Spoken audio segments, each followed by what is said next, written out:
Hello, all my beautiful cinnabar moths, or whatever kind of moth you want to be. Today, I'm so excited to be talking about what makes a good short story. And I think that this is really subjective, like it is with anything. For me, a big red flag is when someone says that they're the expert and there's only one way to make a good anything. I think that's wrong because what's good and what's not good is a matter of taste, and what your taste is may not be my taste. So for me, I love a good portal fantasy, but I also love a good horror story. And I love a short story where nothing happens. When like people get up, they just have a normal day, everything's great and happy, and there's no rising or falling action. And that kind of goes against convention, right? When we're talking about writing stories. And even when we look at teaching people to write as little people in, kindergarten on up.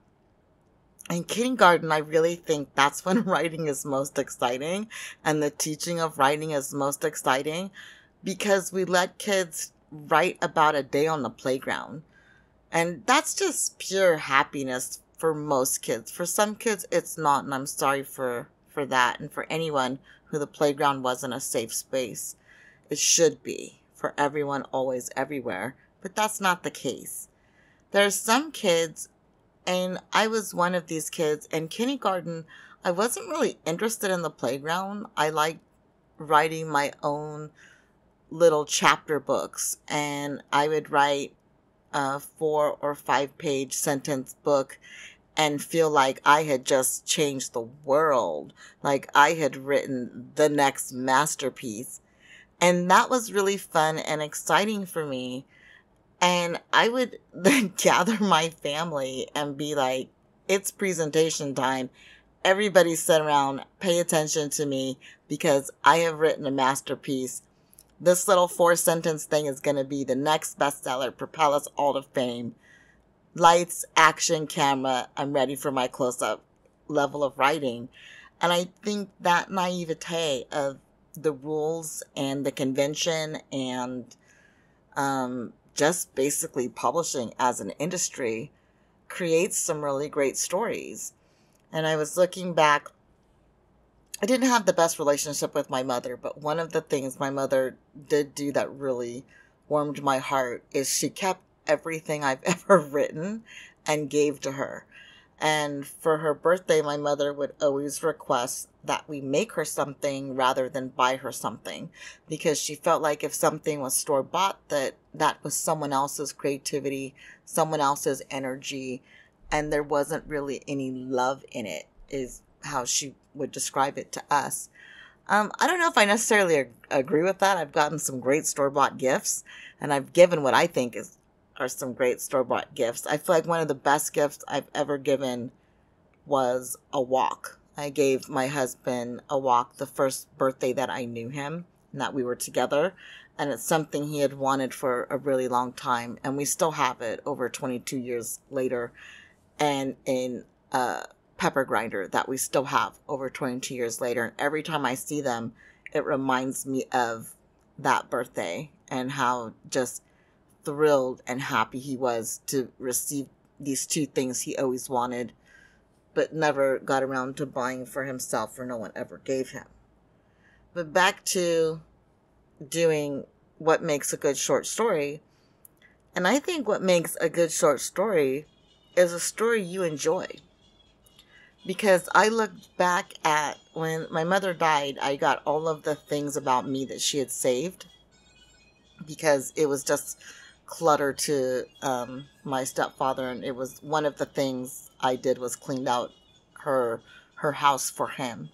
And I said, hey, I want all of my baby stuff, and he was like, take it, I don't care. And I looked back through those books with illustrations, thank you very much, and I liked them. I still stand by them today. I enjoyed reading them.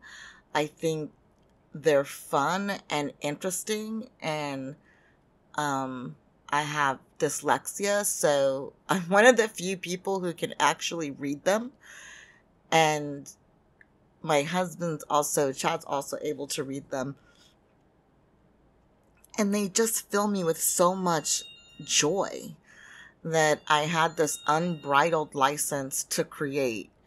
And that's what I hope this episode of The Writer's Triangle will give to all of you who are listening, is an unbridled license to create.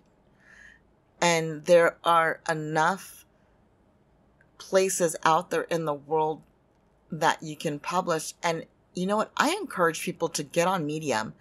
If you're a writer and you have a story and it just, for whatever reason, isn't picking up steam or nobody's wanting it, start your own blog or go on Medium and publish it yourself. Put it out there for the world to see. I think in the world of writing that writers don't trust themselves anymore. And I think that is a byproduct of publishing. I think publishing teaches writers not to trust their instincts, and I want that to go away. I want writers to trust their instincts. I want writers to revel in their writing and love and enjoy their writing. And I'll be honest, there are writers that I've looked at their writing on Medium, and I'm like, this is an amazing writer. I want to reach out to them and ask for a piece of their writing. There's also a poet who I don't have their permission to blast them on the podcast, but there is a poet that I've been pursuing for a year that I would love a story from. And that's because I saw their writing on their website. I absolutely fell in love with it. And I felt like every single one of their poems could easily be turned into a story. We don't publish poetry. That's why I'm hounding them for a book, or even a submission to the easing short story, because I just love the way their mind works, and I just love their poetry, and I am blown away anytime anyone's work that I love is rejected. I'm like, what? Are they out of their minds to not just scoop up every last morsel of your writing? And that's exciting to me, and I want them to feel excited. So when you're thinking about holding everything back, hoping for that publication, hoping for that prestige of publication, you might actually be sabotaging yourself, because presses like me, I won't see your work. Because I'll be honest, with the amount of reading that I do, my reading for fun, I do reading for reviews, I do reading for submissions, and I also do reading for fun. And reading for fun, I'm on Medium. And reading for fun, I'm on blogs and websites. So to me, what makes a good short story is one that you love, one that you enjoy. And there's a lot of talk in the industry about what a short story is. For me to publish a short story for the purpose of publication, as y'all know, if you listen to the podcast regularly, I start at the end. And when I start at the end, that means I look at page count and I look at final word count. What do I want the document I'm creating, whether it be a book or the e-zine, page count to be? And what do I want the makeup to be? And what do I want the layout to look like?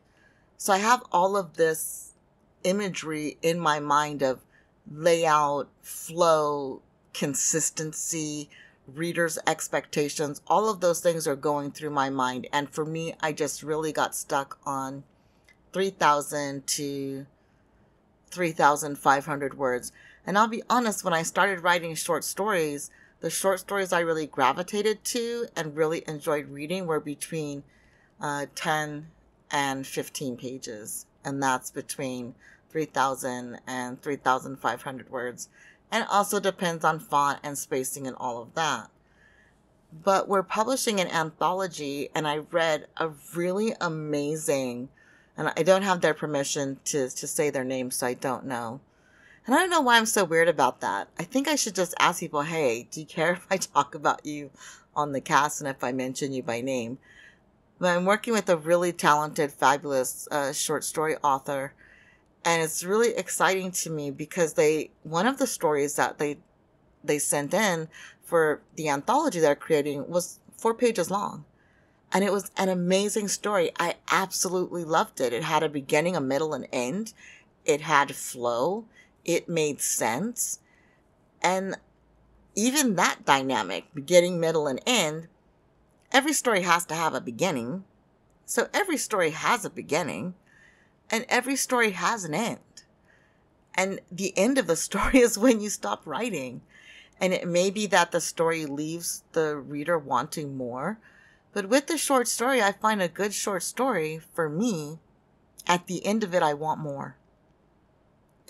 For me, a good short story makes me feel greedy for the writing, where I just want more of it and I don't want it to end. There are some short stories that when I read them, I have a feeling of satisfaction. I'm just deeply satisfied with the ending. And I feel like, okay, that was a story that's finished for me. I would read a sequel of it, but I wouldn't want this story to continue. I'd want it to be something else. So do you see how I take a breath? I start with, I want a story that leaves me wanting more. And then I switch to, you know what? There's stories that I read that really had a great ending that left me satisfied. My point being is that even when we think as publishers that we know what our rules are, something can come along that's so amazing that it completely changes everything we think about writing. And that's exciting. That's exciting when you read a short story that changes your understanding of what a good short story is. And that's what's been happening to me, because before getting into publishing my for myself and having my own press, I'll admit that I read a lot of the traditional writers, right? Like if you think short story, for me, the first person who pops to mind is Ray Bradbury. But Ray Bradbury's writing has a very set structure. And the same with Stephen King. They both have very set structures. And I mention them because they're the first two short story authors that I read a lot of when I was younger. I went on to read other fabulous authors, but I want to talk about those two because they both follow conventions for their genre. When they write a short story in a specific genre, they follow like what you would learn in a literary class is the right way, and I'm putting air quotes around that, to write a short story in terms of short story structure. But when you look at Poe for example, I feel like Poe gave himself permission to write whatever he wanted. And I know scholars will say that he followed classical structures, this, that, and the other. And no, he didn't. He created convention, if we really look at writing. And there aren't a lot of typical short story writers who are writing in the vein of Poe. And the reason why I mention these three really famous authors, I want to make it accessible to everyone. And I don't want to mention authors that they might not know, because I'm trying to compare and contrast. If you look at these three authors and you take any short story from all three of them, because they're both all three of them are undeniably successful, they're so different. How do you make rules? How do you make a set of rules that says this is the only way to do it? I think knowing the rules of writing, for me, when I was reading them in the 6 years to make the press, when I was reading about writing and all of the rules of writing, and when I was creating the anthology and reading about the rules of short story writing, for me, I was like, I don't know if I agree with all of this.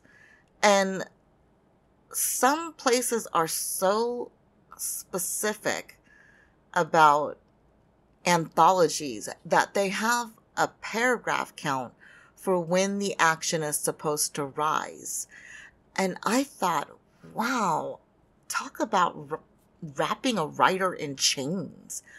I don't know how a writer would write with, okay, thinking about all of these rules. Okay, I'm at paragraph XYZ. So there was one place I read that, like, by paragraph 4, the setup of the story should be done. So four paragraphs rather should be dedicated to backstory and setting up the characters and setting up what the action will be. And I was like, what? That doesn't feel right to me. For me, and I'm published in our anthology. I wrote 2 short stories for it because I still enjoy writing short stories, and I'm a publisher and I can. But I didn't shorten the length of the anthology. I didn't count my stories in the length so that I didn't take an author's place, because I love authors.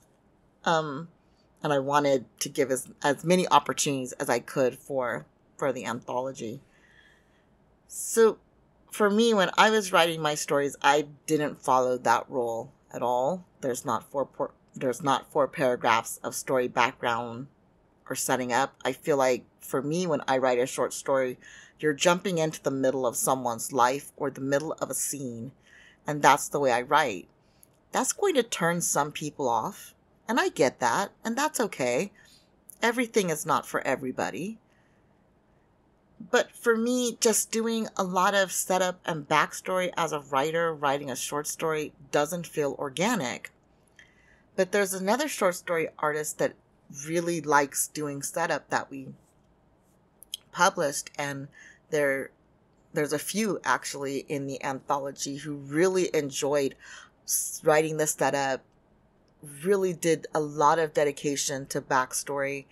And I really, really enjoyed their story. Like, there's not a single story in the anthology that I don't love. I think they're all really amazing short stories in their own right. And all of them are written so differently that there are none of them, like, if we look at the anthology as a collection, none of the short stories in the anthology follow all of the rules. They're a mix of the rules. Like, I don't think there's any that has 4 paragraphs exactly dedicated, 3 or 4 paragraphs dedicated to backstory. I think there's some with a paragraph or 2, and there's some with maybe a page or 2 dedicated to backstory. And then there's some that have no backstory that jump right in from page 1 into the action. And there's others that have building action, and it doesn't really feel like anything's happening until wham, like the last 3 pages, everything jumps off. I think all of those are valid. I think all of those are interesting to read. And I think the ones I haven't mentioned are the different formats and approaches to writing are interesting to read. And that's what makes a good story. So a good short story, or a good story in general.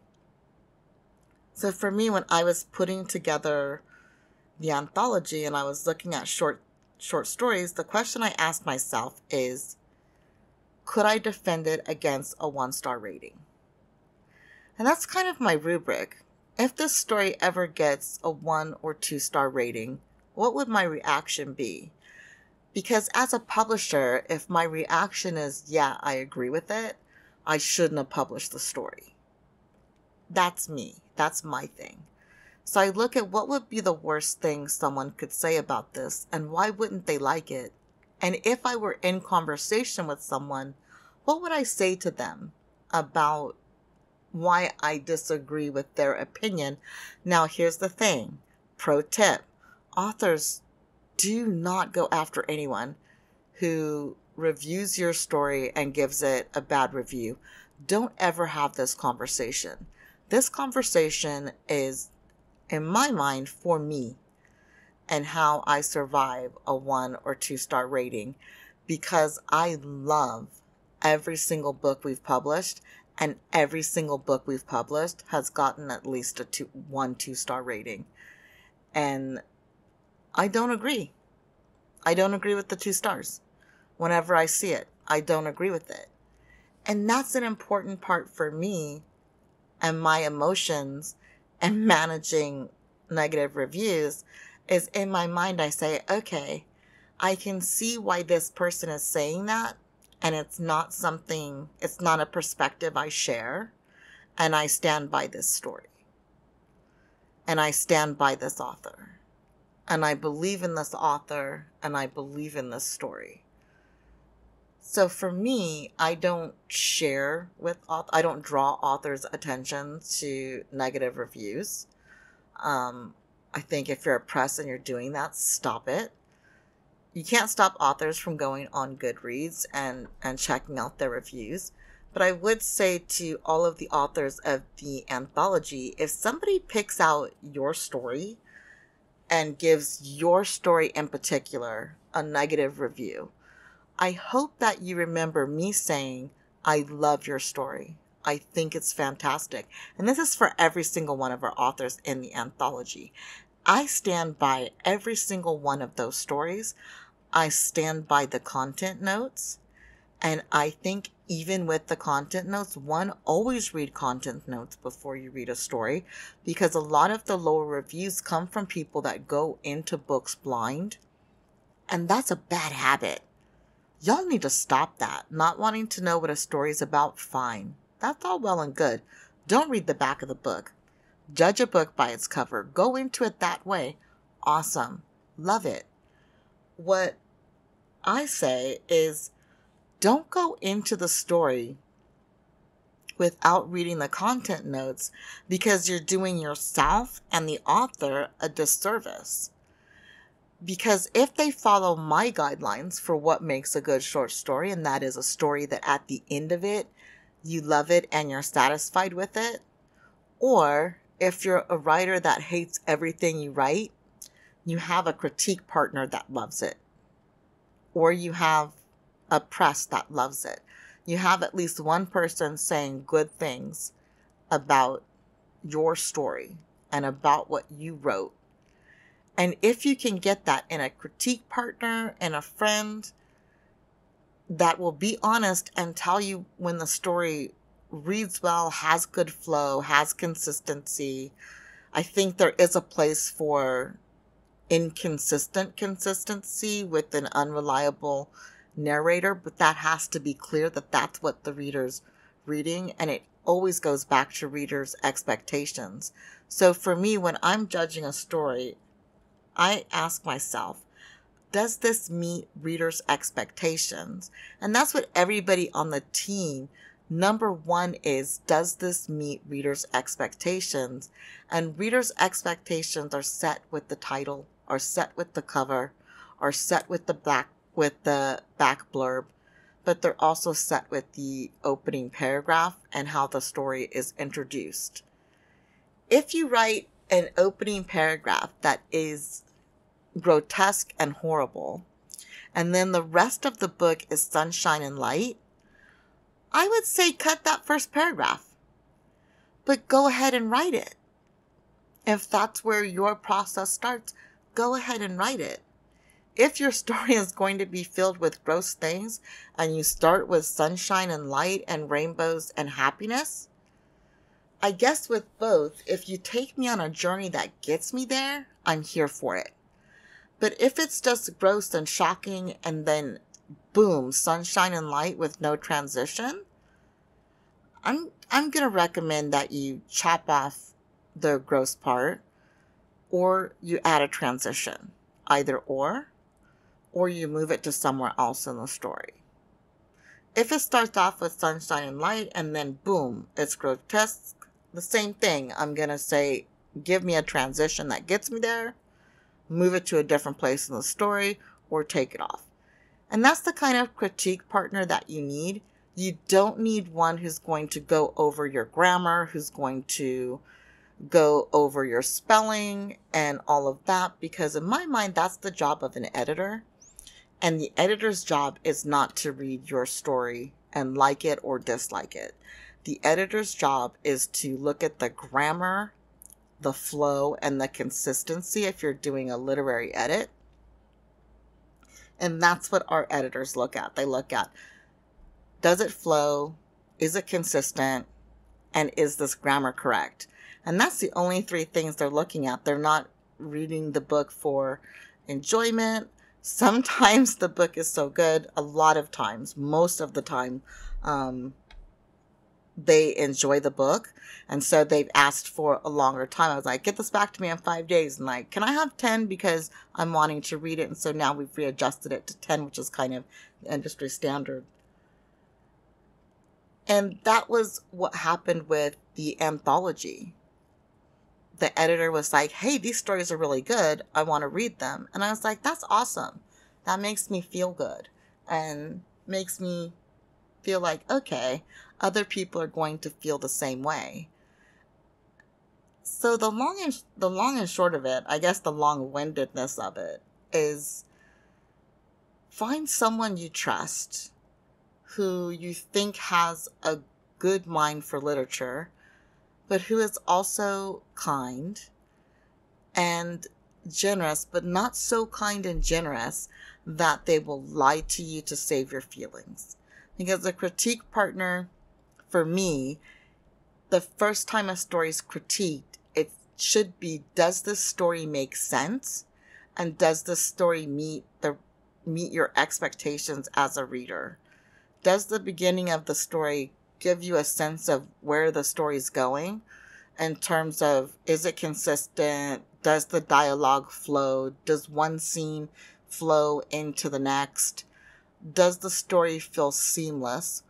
Or does the story feel deliberately tattered? Does the story feel purposeful? Does it feel intentioned?